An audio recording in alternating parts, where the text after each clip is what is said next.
Hello again, everybody. This is the February issue of the Mover magazine, and we have a picture on the front here of Drew Coolidge. Drew Coolidge is the new president of Server in Europe, and inside we've got a story about an interview that I did with Drew. Now, you may know that Server recently bought Team Relocations in the UK, which represented their, if you like, move back into the European moving industry, having divested themselves of Pickford some years ago. And it's a very interesting story, and Drew was very open about the whole thing, about what Server are doing in Europe now, and I'm sure you'll enjoy reading that. So if you're interested in that, Server, of course, is, well, they claim to be the biggest moving company in the world. I've no reason to believe that that's not true. So it's always interesting to know what these kind of organisations are doing and the way that they think about things. So I'm sure you'll enjoy that story. There's lots of other things in here as well. There's kind of a sort of a quirky kind of thing here. I've called it sounding off, but it's you know, we all have this music that we play when people are holding on the phone. Well, it's a company that does that sort of thing, and it's talking about the science of it all and what people like to listen to and what they don't. So if you're one of these people that has had Vivaldi ruined for you over the last 10 years with constantly having to listen to it whilst you're waiting for the telephone to connect, have a read of that, and maybe it might make you think differently about the way that you do whatever it is that you do in that regard. There's a story here again that's a bit different for us. This one is about hiring foreign national students if you're in the USA. Now, you may think that's fairly straightforward, but it isn't, of course. Hiring people is always difficult, and this story has come from Ayres. They've supplied it, Ayres in Pittsburgh.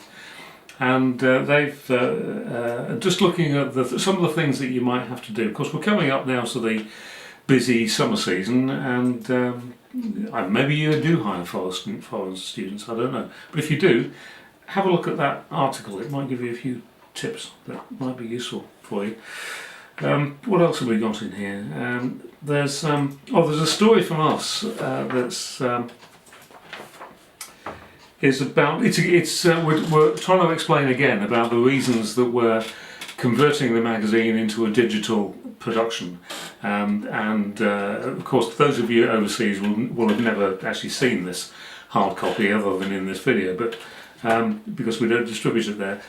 But some people in the UK are unsure about that, and we've been trying to reassure people and explain the reasons for doing it. And there is a little story in here that says it talks about the environmental reasons why we're doing it.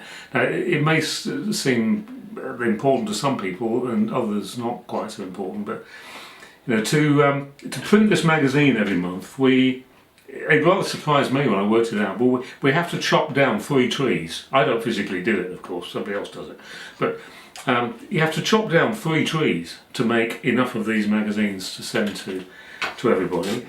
We then package them up in plastic wrappers, which are not particularly popular nowadays, and we send them around the country in diesel trucks. Well, I don't think that's sustainable really in this day and age, and so that I'm not going to pretend that is the reason that we've done it. We haven't. The reason we've done it is for other reasons, but that environmental element is important. I think it's an important consideration, and certainly when we don't have to print it, it's going to be helping to do our bit.